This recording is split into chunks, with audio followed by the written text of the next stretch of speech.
அடையா பிராமண குடும்பத்தில் பிறந்த ஆதித்யன் சுவையை உயிராக நேசித்தவன். சமையலின் வாசனைக்கே உலகை மகிழ்விப்பவன். ஆதித்யன்: அம்மா, என்னால் அனைவருக்கும் சந்தோஷம் கொண்டு வரணும், சமைக்கிறதாலே. பசியால் தவிக்கும் மக்கள்.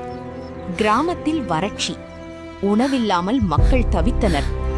ஆதித்யனின் மனசு உடைந்தது. ஆதித்யன்: என்னாலாவது இவர்களுக்கு சாப்பாடு செய்யணும். தெய்வமே, சக்தி கொடு. குரோதமான சோதகர் என்ற அகங்கார ராஜபண்டிதர் ஆதித்யனை நசுக்க நினைத்தார். சிறுவனே சமையல், வெட்கமே என்று அவமதித்தார். சோதகர்: உன் கையால சமைக்கிறதாலே உலகத்தையே காப்பாத்த முடியுமா? ஆதித்யன்: ஒரு மனிதரின் பசி தணிந்தாலே அதுவும் உலகமேதான். தெய்வம் அவரை சோதனைக்கு வைத்தது. காலியான பாத்திரங்கள், மாறாத சூழல்.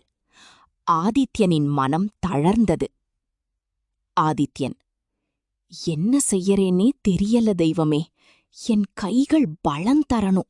தெய்வ தரிசனம். கோவில் வாசலில் பிரகாசமாக ஒரு தெய்வீக உருவம் தோன்றியது. அவர் விஷ்ணுவின் அனுக்கிரகம்.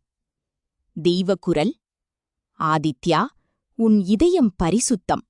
உன் சமையல் பசிக்கே மருந்து. ஆதித்யன்: நான் தகுதியானவனா? வரம் கிடைத்த அதிசயம். தெய்வத்தின் வரம்.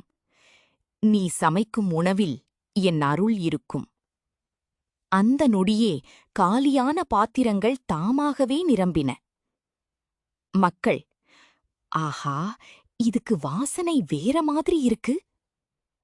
ஆதித்யன் அதிர்ச்சியில்: இது தெய்வாதிசயம். சோதகரின் மனம் மாறுதல். உணவை சுவைத்த சோதகர் கண்கலங்கினார். அகங்காரம் கரைந்தது. சோதகர்: மன்னிச்சிடு ஆதித்யா, சமையல் ஒரு தெய்வீகத்தனம் என்பதை நீ உணர்த்திட்ட. ஆதித்யன்: சமையல் எனக்கு தெய்வ வரம், சேவை எனக்கு கடமை. அடையா பிராமணர்களின் வரலாறு. பிறப்பு. இன்று வரை அடையா பிராமணர்கள் தெய்வ அருளுடன் சமையல் செய்வோர் என மதிக்கப்படுகிறார்கள். ஆதித்யனின் வரம் தலைமுறைகளுக்கு பரவியது. ஆதித்யன்: உணவை பகிர்ந்தா உன்னோட வாழ்வே பெருசாகும்.